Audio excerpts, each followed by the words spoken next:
Example 3, from a radar station, the angle of elevation of an approaching airplane is 32.5 degrees.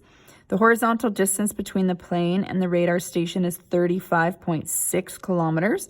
How far is the plane from the radar station to the nearest 10th? Okay, again, we know these have to be right angle triangles, so sometimes it's easy just to draw in that triangle and then label it as we reread it. So I'll draw in a right triangle. Again, keep in mind, I'm drawing my triangle somewhat similar each time here. You could have drawn it to the right. It won't matter. I don't know,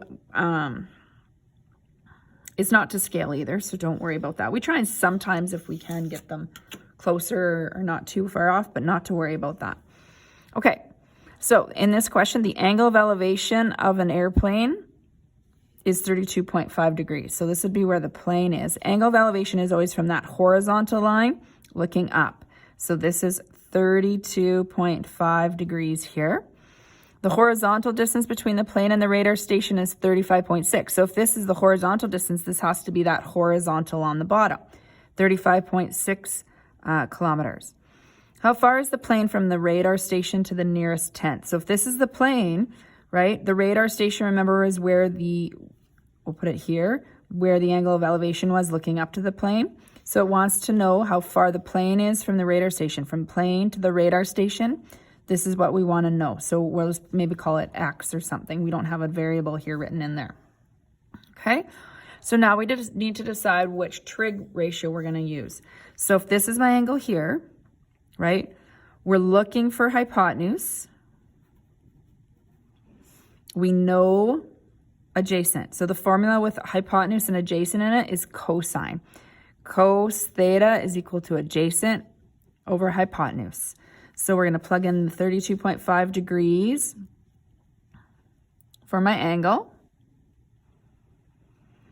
Adjacent is 35.6. Hypotenuse is x. So again, you want to show your work for this. You want to get x by itself. So we'll write that over 1. 1 times 35.6. You don't have to necessarily show the circles. Feel free if you do. If they help you, then go for it. X times cos 32.5. So again, I'm not necessarily circling it, but you can. So x times cos 32.5 degrees. You'll get used to this work being a little bit repetitive soon. That just means you're figuring it out. X by itself, divide that off. We want that gone. So we have to do that on both sides. And you have to make sure you show your work on both sides. You can't just sort of recognize what's going to happen and have it disappear. Mathematically, what you're writing may not make sense. And that's important that we communicate our math properly. And that's ultimately what we talk about in showing our work.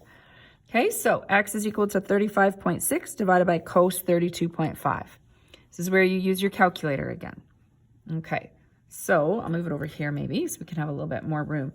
So you're going to take 35.6 divided by cos 32.5, hit equal again. Just type it in how you see it.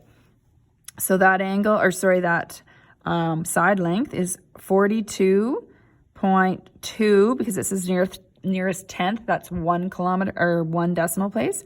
So 42.2 kilometers is our final answer.